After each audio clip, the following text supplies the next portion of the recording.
Mga ka-joyful person and caring, ito po ang JPC Vlogs. Kasama ko si Gasol ngayon. Nandito kami sa bayan ng San Miguel, Barangay Huga! At dito kami, susugod bahay! Ito po ang bahay na susuguro namin. Let's go! Hello po! So ito na kami ngayon. Dito kami susugod. May dala kaming pagkain. May dala po kaming isda, tahong, manok. Ngayong gabi, ang lulutuin natin ay tinolang manok. So nakikita nyo po kung gaano kalawak ang lugar na to. Ang ganda ng ganitong lugar, Gasol, kasi dito kapag meron kang gustong itanim, katulad dito, merong mga okra, di ba? Tapos may talbos ng kamote. Dito sa lugar na to, kung saan naimbitahan kami ni Gasol, ay meron ding ilog. Papakita natin ilog sa kanila.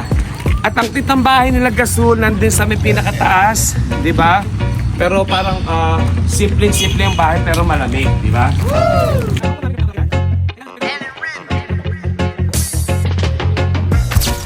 At ngayon, para may makain tayo ngayong araw na to, Gasol, magluto tayo ng sinigang sa bangus na may bayabas. Tapos meron tayong bulanglang na bulaklak ng kalabasa at patola. Piniritong tilapia at dalagang bukid. At syempre dapat isama na rin natin para perfect at bonggang-bongga ang banding natin. Magluto tayo ng tinolang manok dahil maraming papaya! So let's go, guys! Magluto na tayo! Serye. Simpleng pamumuhay, payak na pamumuhay.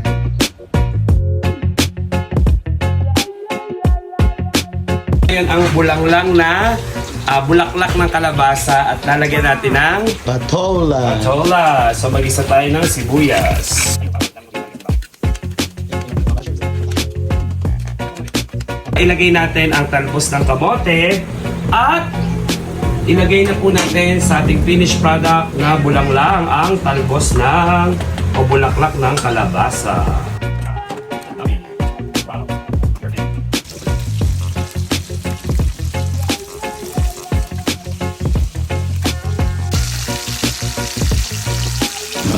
Alright, mga ka-JPC Vlog. Okay, dahil sinugod namin ang bahay dito sa Buga. Nakita niyo naman po, ganito lang pong pagkain. Masarap ng pagharapan, masarap ng pagsalusaluhan. May bulanglang, tilapia, dalagang bukid at sinigang sa bayabas na bangus. So ano nang gagawin natin ngayon ay magbubukbang na tayo. Let's go!